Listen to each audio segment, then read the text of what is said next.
with the summers at its peak, the one and the most important skincare step that we cannot skip is sunscreen. So today this video is all about sunscreens. What are the types of sunscreens, how to read the label of sunscreen, how to select which sunscreen to use, and any other query that you might have regarding sunscreens. Hi, I'm Dr. Kriti Jain. I'm the consultant dermatologist and hair transplant surgeon at Kiara Clinic. And this video is about the detailed decoding of sunscreens. Let's start with the types. We have two major types of sunscreens, which are physical and chemical sunscreens. Now, to understand what is the difference, it is just with the mechanism of action. The physical sunscreen is an actual physical layer on the skin, which kind of bounces back all the sun rays which comes on the skin. These are molecules like zinc oxide and titanium dioxide. So if it's a physical layer which is getting formed, it does not require any time for it to act. The minute you apply, it is active. There is no absorption needed, and it is actually physically forming a layer, so it is more active and more effective than a chemical sunscreen.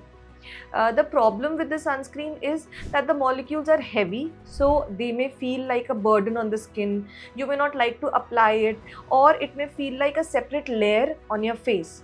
The second problem with these molecules are, because the molecules are heavier, they may leave a white cast. So to settle this white cast problem, the tint has been added to certain sunscreens. Now what that tint does is, it gives us a very matting and a foundation like feel on the face, which kind of solves the problem of white cast and also gives us a base for our makeup if that is what we want to apply. So that is about physical sunscreens. Now coming on to the second aspect or the spectrum of sunscreens, which is chemical sunscreens. These are chemical molecules which actually don't physically bounce back or push back the sun rays, but they chemically absorb those rays and they break them into smaller molecules and prevent them from reaching the skin. These are molecules like avobenzone, oxybenzone, or octinoxate. These molecules are very light and fine molecules, so they don't feel heavy and they have great spreadability.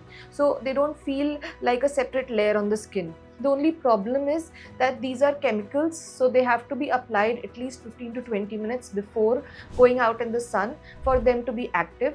And they definitely require reapplication, because they will actually get absorbed by the sun rays and they will not be effective for a very long time. The best kind of sunscreens are actually a combination of physical as well as chemical, where you get a broad spectrum coverage and the effectivity is also good. The molecules can be selected as per our skin type and how we want our sunscreen to feel. Some people want a dewy or a moisturizing feel. Accordingly, a sunscreen can be selected. Some people want a very matte and a clean finish with a little bit of tint in it. Accordingly, the sunscreen can be of their choice, which meets their requirements. The second step that comes is, whenever we come across a sunscreen, we have now understood the ingredients, how to understand the other labels in a sunscreen, like what is SPF. So SPF is nothing but sun protection factor. That means it is the ingredient which decides how much SPF will a sunscreen offer. Now, the higher the SPF, better is the protection factor of that sunscreen. If you are looking at something which is SPF 30 versus that of SPF 50, definitely SPF 50 will provide a better protection. But do we really require a very high SPF? No, we don't. For Indians, any SPF between 30 to 50 is good enough, as long as we are following the other criteria. That means we are following the good quantity that has to be applied, and if required, we are reapplying the sunscreen. Now, what is an adequate quantity? That is very simple. It's called the rule of 2. If we take a sunscreen and pour out the 2 fingers, this much is sufficient for full face. If we want to cover our neck, the 3rd finger is sufficient. If we have to apply a chemical sunscreen, we should apply it 15 to 20 minutes before stepping out. And if we are outdoors in the sun for whole day, then a reapplication every 2 to 3 hours is what is recommended for good protection. Now coming on to the labels. Now let's take these sunscreens for example. We have a sunscreen which is called Photon Hydra. This has an SPF of 50 plus, a PA rating of 3 plus, which is the protection factor. Now this is 3 plus, that means the protection against UVA is moderate.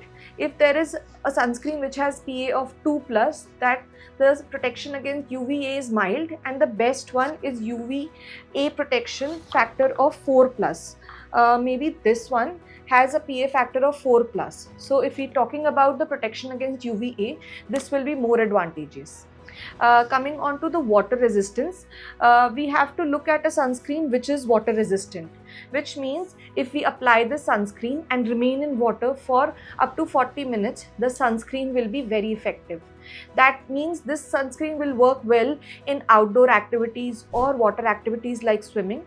So you can choose this one as it is a spray based and can be applied on full body easily.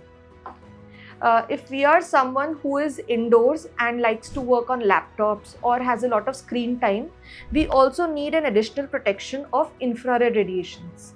Now let's understand, we have UVA, we have UVB, and then we have infrared. So look for sunscreen which has infrared and blue light protection. If that is your requirement, you have a lot of laptop time or screen time, you need protection from UVA, B, IR and blue light. If you are a child who also has outdoor activities, then we need a sunscreen which is free from all the chemicals. So we can look for something which is free from fragrance, parabens, silicons and all the nanoparticles. This is a sunscreen which is safe in a child which is 6 months old also. So it can be regularly applied, especially if they are going outdoors or are spending a time in sun. The last thing I want to mention is another small label which is mentioned on the sunscreens. For example, this thing says 6M with the lid open.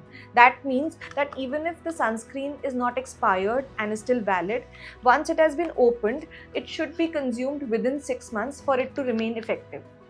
I want to definitely conclude this video by saying that this is not a paid promotion. This is just for general information. If you like this video and you find it useful, please subscribe to our YouTube channel. You can share this video with anyone who has queries regarding sunscreens and put them in the comments below. Press the bell icon for future notification.